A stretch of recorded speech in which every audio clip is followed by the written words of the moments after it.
So yesterday was free practice one for the Detroit Grand Prix, the duel in Detroit, the worst race weekend on the calendar. But yesterday I actually had quite a bit of action for practice session. So, yeah, let's go ahead and get into it. Starting off with the results of the practice here, we've got Willpower fastest with a 1:17.27, which he actually set right at the end of practice. It was his last lap before he came in and the checkered flag already came out, so that was quite interesting to see that. Second place, another surprise, I guess, in terms of, Bourdais a surprise to even be up here, but Sebastian Bourdais with Foyt Racing. I'm interested to see if, it is just one practice. I'm interested to see if that will be a factor, though, in qualifying. Third, you have Pato O'Ward at a 1:17.514. Yeah, I guess Pato's been up there really a lot in recent races, just in general. So I guess glad to see Pato up there. Fourth, Scott Dixon, 1:17.617.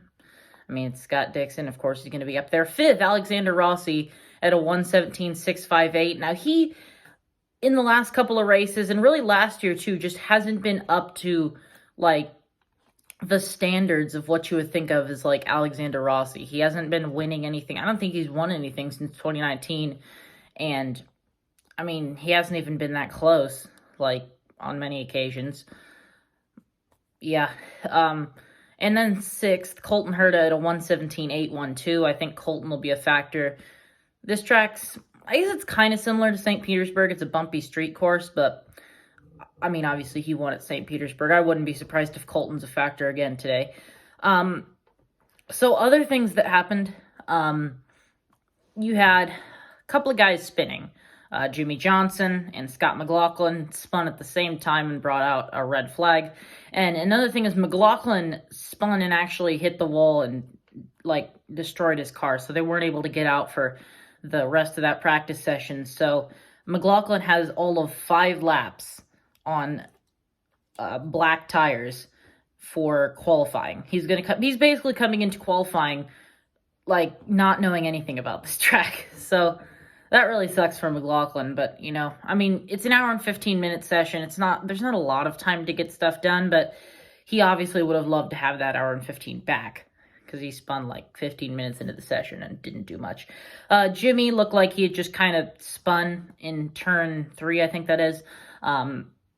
Must have just locked up on the brakes or something. The back end got light and just kind of spun around. He didn't hit anything. Everything was fine.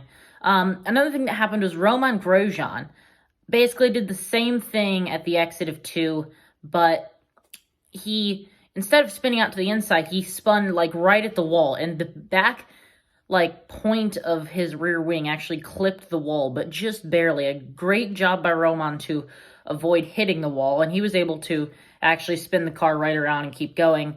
So no red flag for that. Other things, Rinus VeeKay had actually quite an interesting moment where he had gone wide at turn 1 and ran over the curbs and into the grass and was about this close to hitting the wall, but somehow managed to keep it off and just cowboy his way through the runoff area at turn 1 and get back onto the track. And then you had James Hinchcliffe spinning right at the end of the session, which I don't have a video of. Yeah. So, really, it was an eventful practice session, I guess. But yeah, I'd say this was quite an interesting kind of hype up for qualifying or whatever, which I think is going to be taking place at 11 a.m. today. So if you're watching before then, make sure to tune in on Peacock, if you have that. For some reason, they put that on Peacock. But if you have Peacock, tune in to 11, watch qualifying. I think it'll be fun.